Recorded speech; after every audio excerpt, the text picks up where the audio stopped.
নির্বাচন আমি মনে করি বা আমাদের আইডিয়া যে খুব লম্বা সময়ও না আবার খুব শর্টও না। লম্বা হলে এই সরকারকে অনেকগুলো চ্যালেঞ্জ ফেস করতে হতে পারে অভ্যন্তরীণ এবং বাইরে।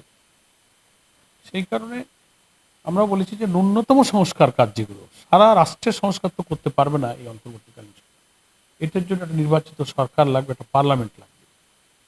Without parliament, without elected government একটা অন্তর্বর্তীকালীন অনির্বাচিত সরকারের পক্ষে রাষ্ট্রের যন্ত্রের সব সংস্কার আইনি দৃষ্টিতে, সাংবিধানিক দৃষ্টিতে সম্ভব হয় না।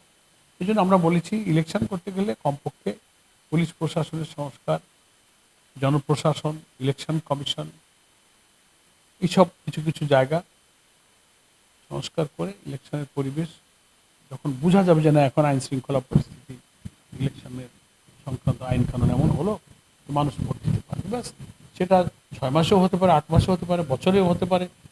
তো টাইমের চেয়ে আমরা মনে করি এখানে পরিস্থিতিটা হচ্ছে, পরিবেশটা হচ্ছে এখানে মুখ্য ফ্যাক্টর।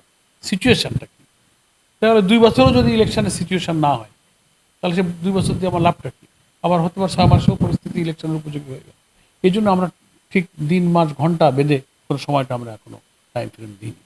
তবে হ্যাঁ, আমরা বলবো আমরা আরেকটু সময় দেখে সরকারের অগ্রগতি, রিফর্ম কমিশনগুলোর অগ্রগতি দেখে আমরা একটু পরে হয়তো আমরা একটা টাইম ফ্রেম দিয়ে সরকারকে দাবি করব।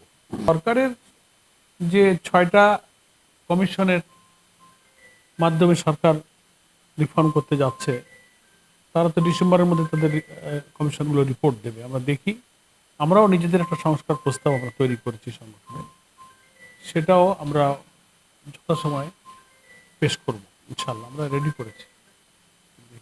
আর সংবিধান সংশোধনটার জন্য পার্লামেন্ট লাগে, কিন্তু কিছু কিছু আইন যেটা খুব জরুরি হয়ে পড়ে, কোনো আইন, কোনো বিধান যেগুলো পার্লামেন্ট না থাকায় ইয়ে করা যায় না, প্রণয়ন করা যায় না, সে ব্যাপারে প্রভিশন হলো যে রাষ্ট্রপতি একটা অর্ডিন্যান্স জারি করতে পারে, অধ্যাদেশ জারি করে সেটা আইনে পরিণত করতে পারে। পরে যখন পার্লামেন্ট হবে অধ্যাদেশগুলো তখন সংসদে এনে আইনে পরিণত করা যায়, প্রভিশন আছে যদি সরকার ফিল করে। এটা আমাদের কাজ চলছে, আমাদের একটা কমিটি সংবিধান সংস্কারের কাজ করছে। খুব কাগজপত্র দেখে আমরা এটা আলাদা করে আইডেন্টিফাই করছি।